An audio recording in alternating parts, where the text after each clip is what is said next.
லக்ஷ்மி ஸ்ரீ சமையலறையில் இன்றைக்கி வந்து வெயிட் லாஸ் ரெசிபி பார்க்கலாம் வாங்க. அதுக்கு தேவையான பொருள்லாம் எடுத்து வச்சுருக்காங்க.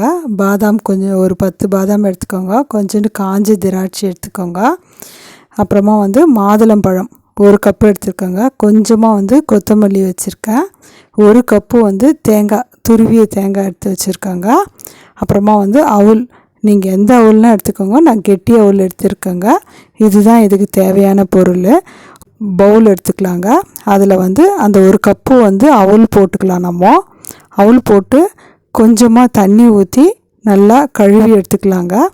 ஏன்னா அவுலில் வந்து தூசு மண்ணெலாம் இருக்கும். அதனால் வந்து நம்ம கழுவி எடுத்துக்கலாம். அவுல் வந்து உடம்புக்கு ரொம்ப நல்லதுங்க. அதே போல் நம்மளுக்கு வெயிட் லாஸ்க்கும் யூஸ் ஆகுதுங்க. அவுலில் வந்து நம்மளுக்கு நிறைய விதம் கிடைக்குதுங்க.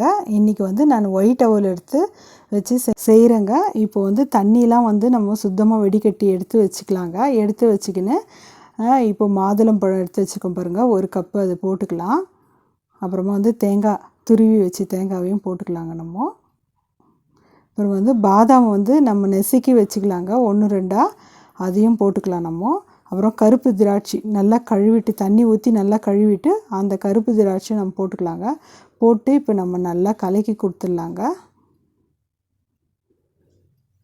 கலக்கி கொடுத்துட்டு இப்போ வந்து கொத்தமல்லி கொஞ்சம் போட்டுக்கலாங்க நம்ம.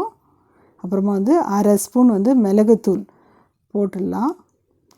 1/4 ஸ்பூன் வந்து உப்பு போட்டுக்கலாங்க. உப்பு போட்டு நம்ம நல்லா கலக்கி கொடுக்கலாங்க. காலையில் பிரேக்ஃபாஸ்ட்டாகவும் எடுத்துக்கலாங்க. இல்லைன்னா ஈவினிங் ஸ்நாக்ஸ் மாதிரியும் எடுத்துக்கலாங்க. குழந்தைங்களுக்கு வந்து சிம்பிளாக இது மாதிரி செஞ்சு கொடுக்கலாங்க. ஹெல்த்தியான ரெசிபிங்க. அவ்வளோதான், ரெடி ஆயிடுச்சுங்க. நீங்கள் ஒரு டைம் இந்த மாதிரி செஞ்சு பாருங்கள். செஞ்சு பார்த்துட்டு உங்கள் ஃபீட்பேக் எனக்கு சொல்லுங்கள். லைக் பண்ணுங்கள், ஷேர் பண்ணுங்கள், சப்ஸ்கிரைப் பண்ணுங்கள்.